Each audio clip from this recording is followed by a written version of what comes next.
Good morning students. आज हमारा topic है active and passive voice.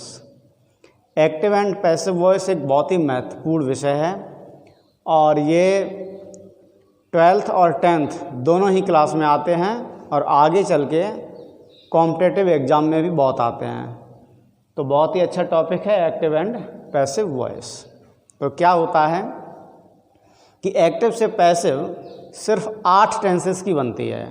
Total होते हैं हमारे 12 टेंस, लेकिन एक्टिव से पैसिव सिर्फ 8 टेंसेस की बनती है। जिनकी नहीं बनती है उनमें फ्यूचर कंटिन्यूअस टेंस होता है, प्रेजेंट परफेक्ट कंटिन्यूअस टेंस होता है, पास्ट परफेक्ट कंटिन्यूअस टेंस होता है और फ्यूचर परफेक्ट कंटिन्यूअस टेंस होता है। इस प्रकार से इन 4 को छोड़ दिया जाता है और बाकी 8 टेंसेस की एक्टिव से पैसिव वॉइस बनाई जाती है। तो सबसे पहले हम देखेंगे प्रेजेंट इंडेफिनिट टेंस की। Present indefinite tense, present indefinite tense की एक्टिव की सहायक क्रिया यानी हेल्पिंग वर्ब होती है डू और डज, जबकि पैसिव की सहायक क्रिया होती है इज आर एम। तो जैसे सेंटेंस है हमारा एक्टिव में है कि राम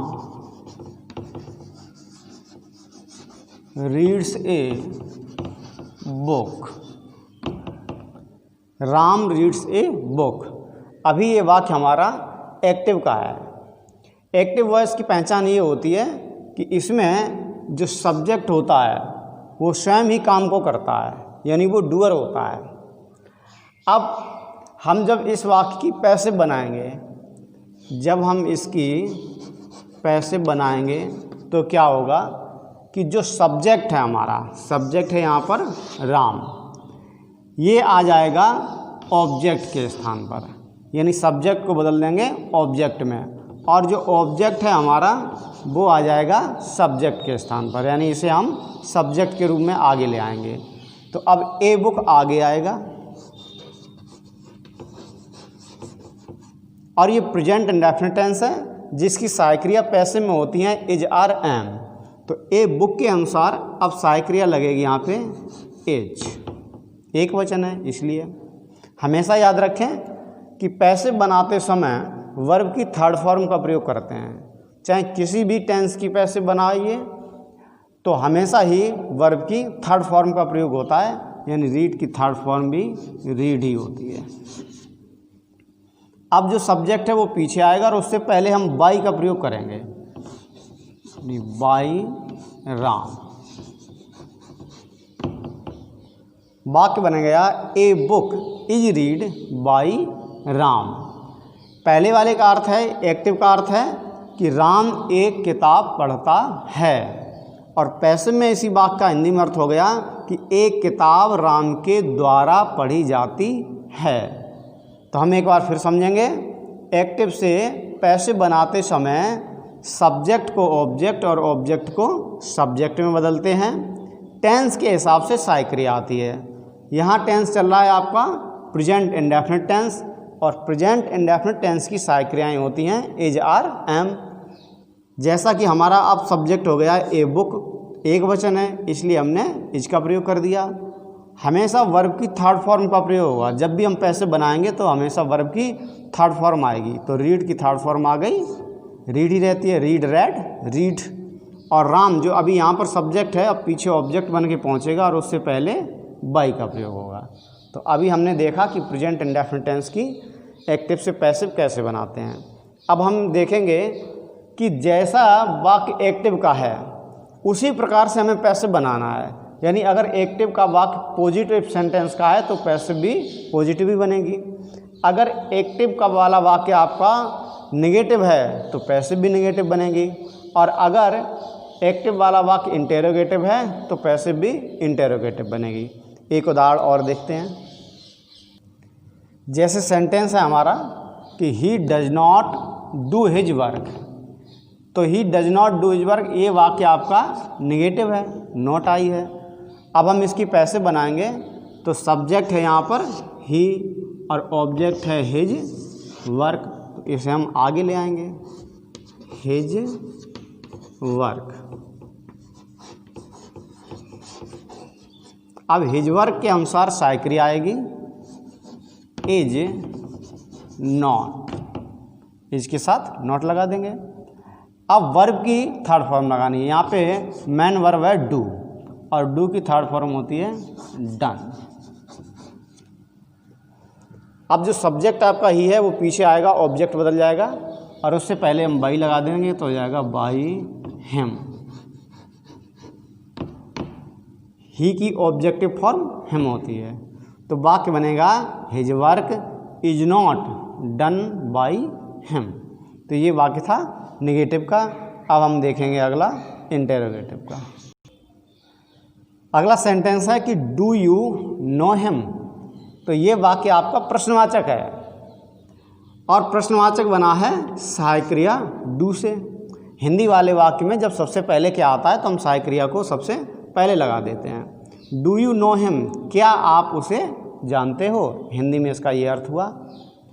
तो यहाँ सब्जेक्ट है यू और ऑब्जेक्ट है हिम, तो हिम जब आगे आएगा सब्जेक्ट बनकर तो ही बन जाएगा। अब ही के अनुसार हमें सहायक क्रिया लगानी है पैसिव की, तो यहाँ पर लगाएंगे हम इज, क्या आएगा इज, फिर हम लगाएंगे ही। अब आएगी वर्ब की third form non, KNOWN, is he non. अब थोड़ा यहाँ ध्यान देने वाली बात यह है कि वैसे हम लगाया करते थे बाई, यानी वाक्य बनता था बाई यू, लेकिन यहाँ ध्यान देने की बात है कि यहाँ पे KNOW नो का प्रयोग हुआ है, और अगर किसी वाक्य में नो का प्रयोग हुआ हो, यानी no as a main verb use हुई हो, तो हम टू का प्रयोग करते हैं। बाई की जगह क्या लगाएंगे, यहाँ पर टू लगाएंगे, यानी वाक्य बनेगा टू यू। वाक्य बनेगा is he known to you.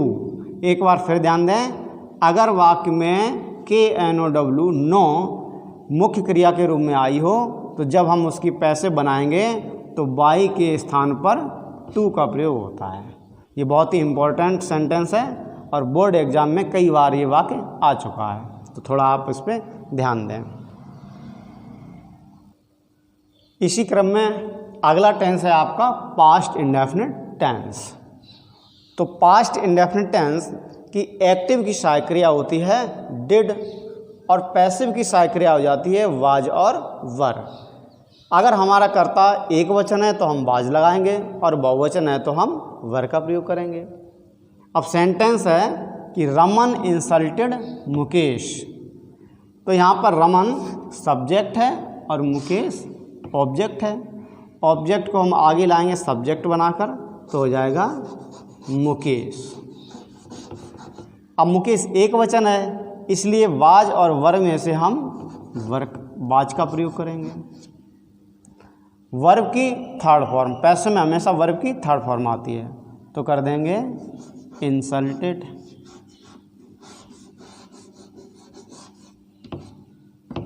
अब जो रमन यहाँ पे सब्जेक्ट है, पीछे ऑब्जेक्ट बन के पहुँचेगा और उससे पहले लग जाएगा बाय।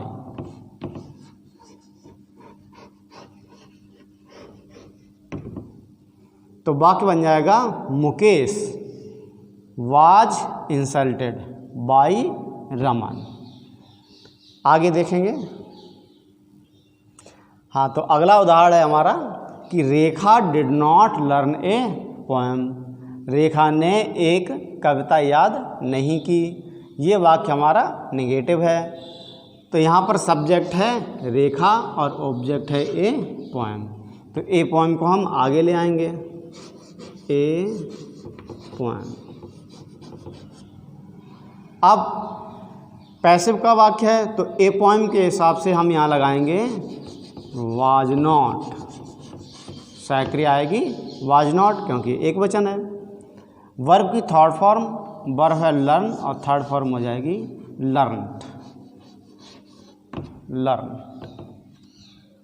रेखा सब्जेक्ट है, जो पीछे पहुंचेगा उससे पहले बाई लग जाएगी, बाई रेखा।